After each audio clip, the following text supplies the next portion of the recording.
Hello നമസ്കാരം കൂട്ടുകാരെ. അപ്പോൾ ഞാൻ ഇന്ന് പറയാൻ പോകുന്നത് നാളത്തെ എപ്പിസോഡിൻ്റെ സ്റ്റോറി കേട്ടോ. അപ്പോൾ നാളത്തെ എപ്പിസോഡിൽ എന്തൊക്കെയാണ് സംഭവിക്കാൻ പോകുന്നത് നമുക്ക് നോക്കിയാലോ. അപ്പോൾ അതിന് മുമ്പ് ഒരു കാര്യം പറയട്ടെ കേട്ടോ. ഈ ചാനൽ നിങ്ങൾക്ക് ഇഷ്ടപ്പെടുകയാണെങ്കിൽ, ഈ സ്റ്റോറി കേട്ടിട്ട് നിങ്ങൾക്ക് ഇഷ്ടപ്പെടുകയാണെങ്കിൽ ഒന്ന് നമ്മുടെ ചാനൽ ഒന്ന് സബ്സ്ക്രൈബ് ചെയ്ത് അതുപോലെ ഈ വീഡിയോ ഒന്ന് ലൈക്ക് ചെയ്ത് സപ്പോർട്ട് ചെയ്യാൻ മറക്കരുത് കേട്ടോ. അപ്പോൾ നേരെ നമുക്ക് സ്റ്റോറിയിലേക്ക് പോവാം. അങ്ങനെ രാത്രിയിൽ മാമച്ചാനും ഗ്രേസമ്മയും കൂടി ഡിന്നർ കഴിച്ചുകൊണ്ടിരിക്കുന്ന സമയത്താണ് രേവതിക്കുട്ടി അവിടെ ഇങ്ങനെ കഴിക്കാതെ മാറി നിൽക്കുക കേട്ടോ. അപ്പോൾ മാമച്ചാൻ ചോദിക്കുന്നുണ്ട്, നീ കഴിക്കുന്നില്ലേ എന്ന് ചോദിക്കുമ്പോൾ ഞാൻ പിന്നീട് കഴിച്ചോളാം എന്ന് പറയാണ്. ഓ, ഞങ്ങളൊക്കെ പോയിട്ട് വെട്ടി വിഴുങ്ങാനായിരിക്കും അല്ലേ എന്ന് ചോദിക്കുമ്പോൾ അതെ, എനിക്ക് ഒരുപാട് ഫുഡ് കഴിക്കണം, 10-12 പൊറോട്ട കഴിക്കണം, ചോറ് കഴിക്കണം, ചപ്പാത്തി കഴിക്കണം, ചിക്കനൊക്കെ കഴിക്കണം എന്ന് പറഞ്ഞിട്ട് കളിയാക്കുക കേട്ടോ. അപ്പോൾ ഗ്രേസമ്മ പറയുന്നുണ്ട്, എൻ്റെ മാമച്ചായ നമ്മൾ പോയിട്ട് നമ്മൾ കഴിച്ചതിൻ്റെ ബാക്കി കഴിക്കാൻ വേണ്ടിയിട്ടാണ് ഇവൾ നിൽക്കുന്നത്, ഇവളോട് എത്ര പറഞ്ഞാലും മനസ്സിലാവത്തില്ല എന്ന് പറയാട്ടോ.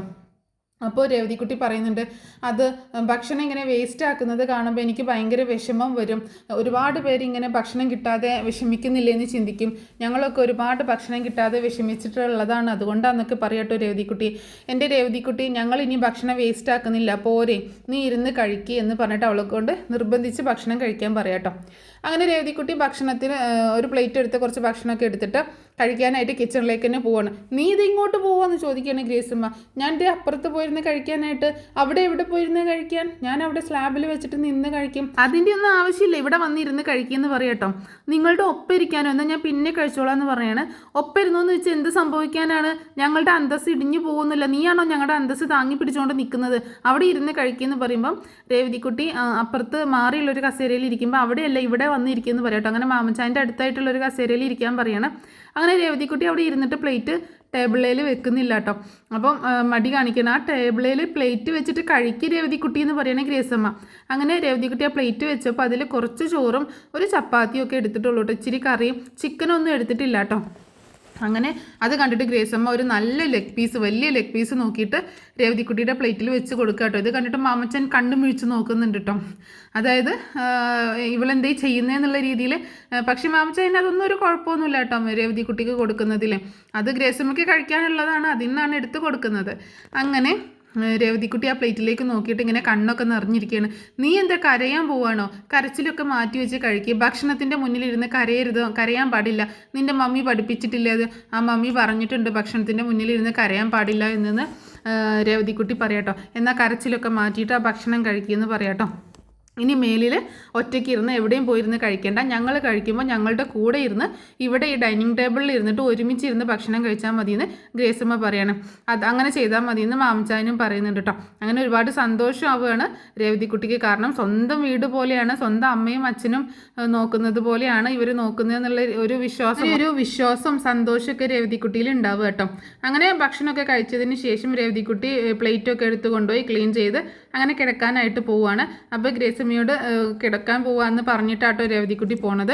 അപ്പോൾ ഗ്രേസമ്മ പറയുന്നുണ്ട്, ഇനി എന്നും ഇതുപോലെ ഞങ്ങളുടെ കൂടെ ഇരുന്ന് ഭക്ഷണം കഴിച്ചിട്ട് പോയി കിടന്നാൽ മതി. ഏത് സമയത്ത്, രാവിലെ ആണെങ്കിലും ഉച്ചയ്ക്കാണെങ്കിലും ഒക്കെ ഒരുമിച്ചിരുന്ന് ഭക്ഷണം കഴിച്ചാൽ മതിയെന്ന് പറയാട്ടോ രേവതിക്കുട്ടീനോട്. അങ്ങനെ അത് കഴിഞ്ഞു. പിന്നെ കാണിക്കുന്നത് പിറ്റേ ദിവസം ആട്ടോ. പിറ്റേ ദിവസം നമ്മുടെ രാവിലെ തന്നെ വൈജയന്തിയെ കമല ഫോൺ ചെയ്യാട്ടോ. കമല ഫോൺ ചെയ്യുന്നുണ്ട്. കമല ഫോൺ ചെയ്തിട്ട് ഇങ്ങനെ ഓരോ കാര്യങ്ങളൊക്കെ ചോദിക്കണം. അപ്പോൾ അന്നൊരു സൺഡേ ആണ്, അതുകൊണ്ട് വൈജയന്തിക്ക് ബാങ്കിലേക്കൊന്നും പോവാനില്ല. അപ്പോൾ രാവിലെ ഫ്രീ ആയതുകൊണ്ട് ഇങ്ങനെ വിളിക്കുക കേട്ടോ കമല. അങ്ങനെ വിളിച്ച് വർത്താനൊക്കെ പറയുമ്പോൾ ഇന്ന് സൺഡേ ആയതുകൊണ്ട് ഒരുപാട് ജോലിയുണ്ട് എന്നൊക്കെ വൈജയന്തി പറയുമ്പോൾ അതിനൊക്കെ അവളില്ലേ അവിടെ, ആ അലീന ഇല്ലേ എന്ന് ചോദിക്കട്ടോ.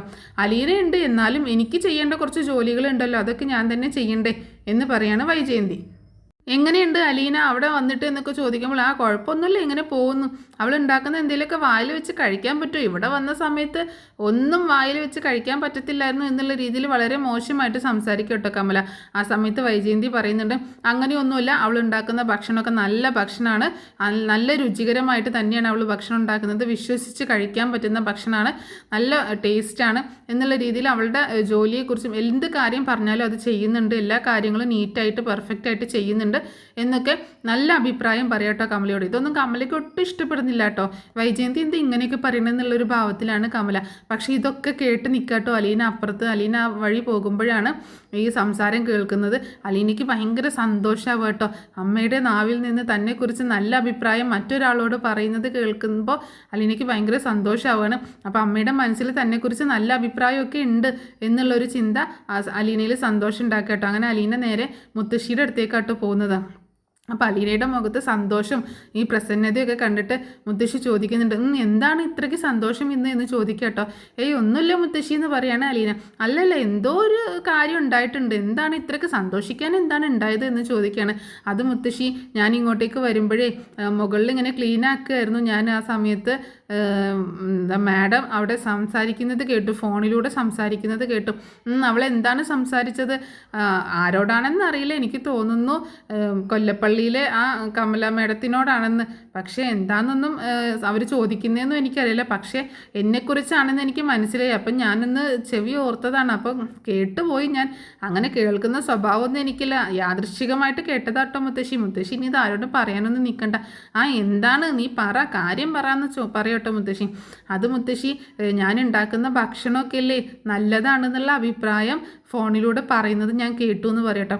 അതിനെന്താ കുഴപ്പം, നീ ഉണ്ടാക്കുന്ന ഭക്ഷണമൊക്കെ നല്ല രുചിയുള്ള ഭക്ഷണമാണല്ലോ, അതിനെ ഞാനും തന്നെ പറഞ്ഞിട്ടില്ലേ. അങ്ങനെയല്ലേ മുത്തശ്ശി, മാഡത്തിൻ്റെ നാവിൽ നിന്ന് എന്ന് പറയട്ടോ. അത് ശരിയാണ്, അവൾ അങ്ങനെയൊക്കെ സമ്മതിച്ച് കിട്ടാൻ കുറച്ച് ബുദ്ധിമുട്ടാണ്. അവളുടെ ഉള്ളിൽ വിശ്വാസം നേടിയെടുക്കുക എന്ന് പറഞ്ഞിട്ടുണ്ടെങ്കിൽ വലിയ കാര്യമാണ്. വിശ്വാസം നേടിയെടുത്തു കഴിഞ്ഞാൽ പിന്നെ അവൾ നിന്നെ കൈവെള്ളയിൽ വെച്ച് കൊണ്ടുവരുന്നോളും.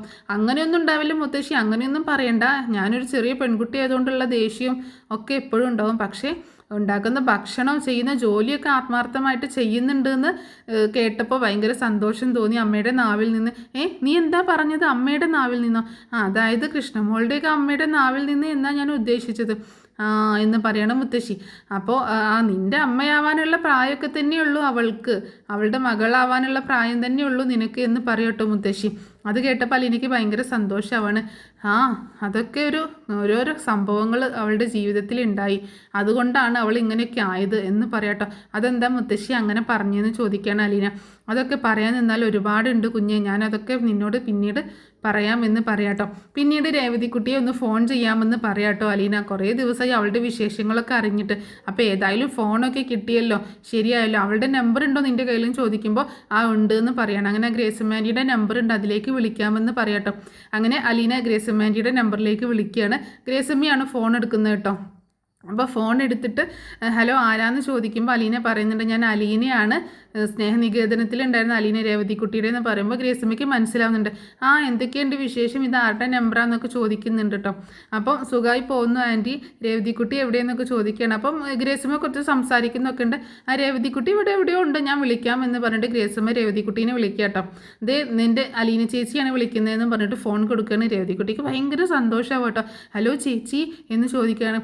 അപ്പോൾ ആദ്യം തന്നെ ചോദിക്കുന്നത്, നിനക്ക് അവിടെ സുഖമാണോ മോളെ എന്നാട്ടോ രേവതിക്കുട്ടിയോട് ചോദിക്കുന്നത്. എനിക്ക് ഇവിടെ സ്വർഗ്ഗമാണ് ചേച്ചി. അപ്പം ഭയങ്കര സന്തോഷത്തിലാണ് രേവതിക്കുട്ടി സംസാരിക്കുന്നത്. പക്ഷെ കുറച്ച് കുശുമ്പ് വരിക കേട്ടോ ഗ്രേസമ്മയ്ക്ക്. കാരണം അലീനയാണ് അവൾ കൂടുതൽ സ്നേഹിക്കുന്നത് എന്നുള്ളൊരു കുശുമ്പ് ഗ്രേസമ്മയ്ക്ക് വരുന്നുണ്ട് കേട്ടോ.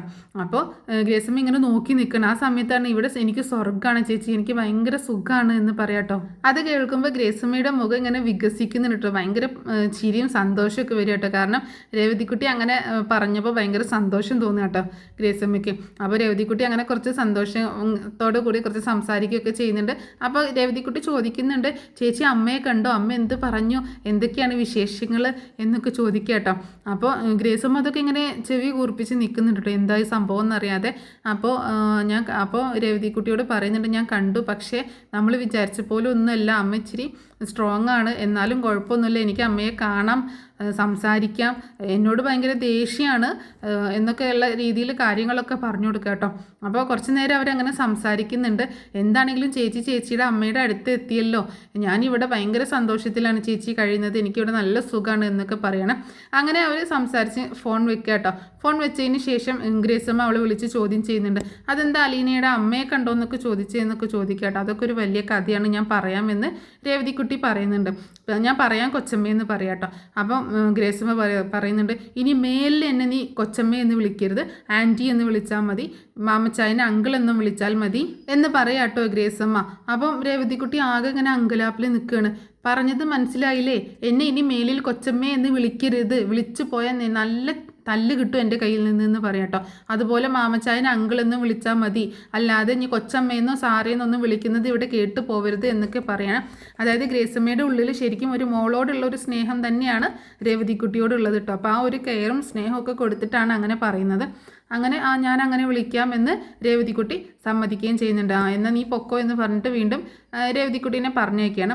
പിന്നീട് കാണിക്കുന്നത് നമ്മുടെ ചിന്നുമോളെ കേട്ടോ. ചിന്നുമോളാണെങ്കിൽ അലീനയും രേവതിയും കാണാഞ്ഞിട്ട് അവിടെ നിന്ന് ആ അനാഥാലയത്തിൽ നിന്ന് ആ ഓർഫനേജിൽ നിന്ന് ഇറങ്ങി ഓടുക കേട്ടോ പുറത്തേക്ക്. അപ്പോൾ ആദ്യം അവൾ ഇറങ്ങി പോകുന്നത് ഷേർലി കാണുന്നില്ല കേട്ടോ. പിന്നെ കാണുമ്പോൾ ഷേർലി പുറകെ ഓടി ചെല്ലുന്നുണ്ട് കേട്ടോ. പക്ഷെ അപ്പോഴേക്കും ചിന്നുമോൾ റോട്ടിലേക്ക് ഇറങ്ങിയിട്ടുണ്ടായിരുന്നു. അങ്ങനെ ചിന്നുമോളുടെ പുറകെ ഓടി പോവുകയാണ് ഷേർലി. പക്ഷേ ചിന്നുമോളെ പിടിക്കാൻ പറ്റുന്നില്ല കേട്ടോ. ചിന്നുമോൾ കുറച്ച് മുന്നിലെത്തിയിട്ടുണ്ട്. അങ്ങനെ പെട്ടെന്ന് ആ സൈഡിൽ നിന്നൊരു ലോറി വരിക കേട്ടോ. ആ ലോറി വരുമ്പോൾ തലയിൽ കൈവച്ച് പോവുകയാണ് ഷേർലി. ആ ലോറി ഡ്രൈവർ ആണെങ്കിൽ ഒരു കുഞ്ഞ് ഓടി വരുന്നത് കാണുകയും ചെയ്യുന്നുണ്ട്. അപ്പോൾ ഇത്രയൊക്കെയാണ് നാളത്തെ എപ്പിസോഡിൽ കാണിക്കുന്നത്. അപ്പോൾ ലോറി ഡ്രൈവർ ആണെങ്കിൽ ഇങ്ങനെ പെട്ടെന്ന് ഇങ്ങനെ ബ്രേക്ക് പിടിക്കുക കേട്ടോ. പക്ഷേ ചിന്നുമോളെ തൊട്ടില്ല എന്നുള്ള രീതിയിലാണ് ബ്രേക്ക് പിടിക്കുന്നത്. ചിന്നുമോൾ പെട്ടെന്ന് അവിടെ വീണു പോവുകയാണ്. ഡ്രൈവറാണെങ്കിൽ ആകെ ഭയന്ന് പോവാട്ടോ. പെട്ടെന്ന് ബ്രേക്ക് പിടിക്കുകയും ചെയ്തു. ഇനി ആ കൊച്ചിന് എന്തെങ്കിലും പറ്റിയോ എന്നുള്ള അങ്കലാപ്പിൽ ഇങ്ങനെ ഇരിക്കുകയാണ്. ഡ്രൈവർ തലയിൽ കൈവച്ച് നിൽക്കുകയാണ് ഷേർലി. ഇതൊക്കെ കാണിച്ചിട്ടാണ് നാളത്തെ എപ്പിസോഡ് അവസാനിക്കുക കേട്ടോ. അപ്പോൾ നാളത്തെ എപ്പിസോഡിൻ്റെ ഒരു പ്രൊമോ സ്റ്റോറി ആയിട്ടാണ് ഞാനിത് പറഞ്ഞിട്ടുള്ളത്. അപ്പോൾ ഈ സ്റ്റോറി എല്ലാവർക്കും ഇഷ്ടമായിട്ടുണ്ടാവുമെന്ന് വിചാരിക്കുക കേട്ടോ. അപ്പോൾ എന്തെങ്കിലുമൊക്കെ പ്രശ്നങ്ങളുണ്ടെങ്കിൽ, നിങ്ങൾക്ക് എന്തെങ്കിലും ഇഷ്ടപ്പെടാത്ത ഭാഗങ്ങളൊക്കെ ഉണ്ടെങ്കിൽ ഒന്ന് ക്ഷമിക്കുക. എന്തെങ്കിലുമൊക്കെ സജഷൻസ് ഉണ്ടെങ്കിൽ നിങ്ങൾ പറയാം കേട്ടോ. അപ്പോൾ എന്തെങ്കിലുമൊക്കെ ഇമ്പ്രൂവ്മെൻറ്റ് ചെയ്യാനുണ്ടെങ്കിൽ ഞാൻ ചെയ്യാം. അപ്പോൾ നിങ്ങളുടെ വിലയേറിയ അഭിപ്രായങ്ങളൊക്കെ അറിയിക്കുക. പിന്നെ സപ്പോർട്ട് ചെയ്യുക, സബ്സ്ക്രൈബ് ചെയ്തും ലൈക്ക് ചെയ്തിട്ടൊക്കെ ഒന്ന് സപ്പോർട്ട് ചെയ്യുക കേട്ടോ. അപ്പോൾ നെക്സ്റ്റ് വീഡിയോ നാളത്തെ എപ്പിസോഡ് കിട്ടുന്ന ഉടനെ തന്നെ എപ്പിസോഡ് അപ്ലോഡ് ചെയ്യുന്നതായിരിക്കും. Thanks for watching.